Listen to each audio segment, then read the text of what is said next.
Hello friends, முருங்கை ஒரு மூலிகை தாவரம். இதை வாழ்க்கை மரம்னு கூட சொல்லுவாங்களே.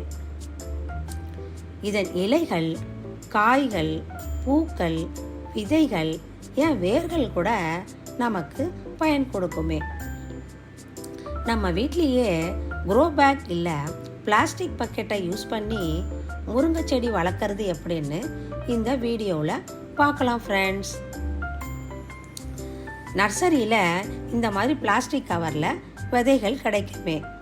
நம்ம வீடுகளில் கூட முருங்கை மரம் வச்சுருக்கிறவங்க கிட்டக்க முத்தனை காயை வாங்கி அதை நாம் நடவு பண்ணலாம். ஒரு சத்தான மண்கலவை உள்ள ஒரு பக்கெட் எடுத்துக்கோங்க.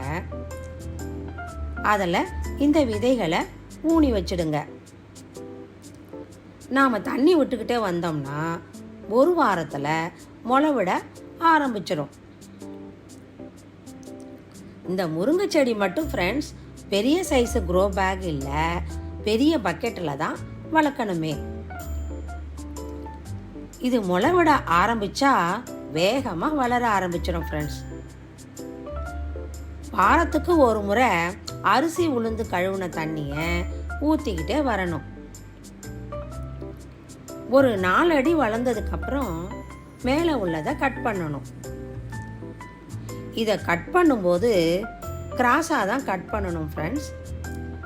இப்படி கிராஸாக வெட்டுறதுனால நிறைய கிளைகள்லாம் வளர ஆரம்பிச்சிடும். சிலர் என்ன பண்ணுவாங்க, இந்த வெட்டின இடத்த சாணி உருண்டை வச்சு அப்புவாங்க.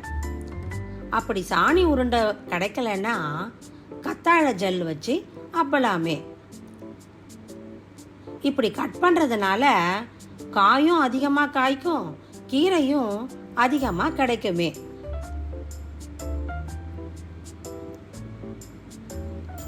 பொதுவாக முருங்கை செடி வெயில் உள்ள இடத்துல தான் நல்லா வளரும் ஃப்ரெண்ட்ஸ்.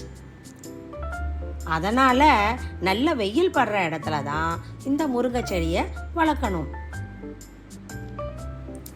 இப்போ எப்படி உரம் போடுறதுன்னு பார்க்கலாம். சுற்றி ஒரு குழி பறிச்சுட்டு மாட்டுச்சாணம் உரம் 1 கப்பு, கிச்சன் வேஸ்ட்டு 1 கப்புன்னு போட்டு விடுங்க. இந்த அரிசி கழுவுன தண்ணியை ஊற்றிக்கிட்டே வாங்க ஃப்ரெண்ட்ஸ். இப்போ பாருங்க செடிகளோட வளர்ச்சியை அட்டகாசமாக வளர ஆரம்பிக்கும்.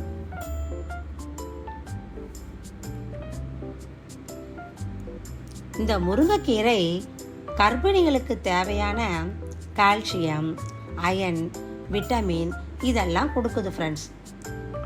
குழந்தை பிறந்தவங்க இந்த முருங்கைக்கீரை பொரியல் சாப்பிட்டோம்னா பால் சுரக்கிறத அதிகப்படுத்தும்.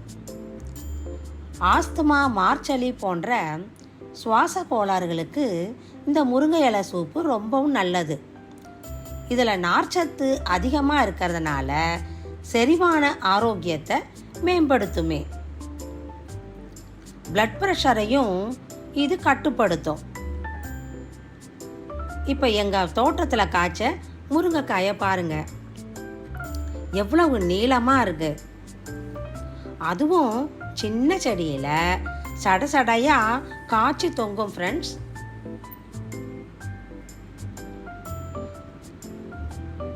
இந்த முருங்கை செடியை சுற்றி நிறைய பூச்செடிகளை வளர்க்கலாம். என்ன குயிக்காக மகரந்த சேர்க்கை நடந்து காய்கள் அதிகமாக பிடிக்கும் ஃப்ரெண்ட்ஸ்.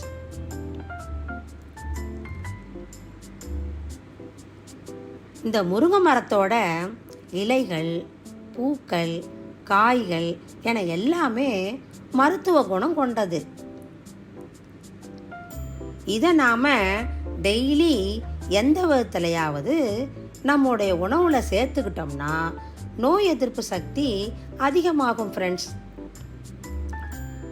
இது ஒரு அதிக ஊட்டச்சத்து உள்ள தாவரம்.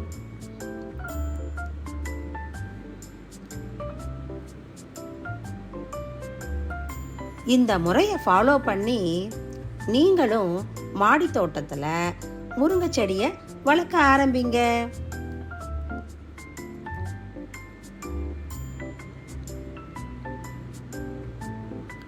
இந்த வீடியோ உங்களுக்கு பிடிச்சிருந்துச்சுன்னா லைக் பண்ணுங்க, ஷேர் பண்ணுங்க, சப்ஸ்கிரைப் பண்ணுங்க. தேங்க்யூ.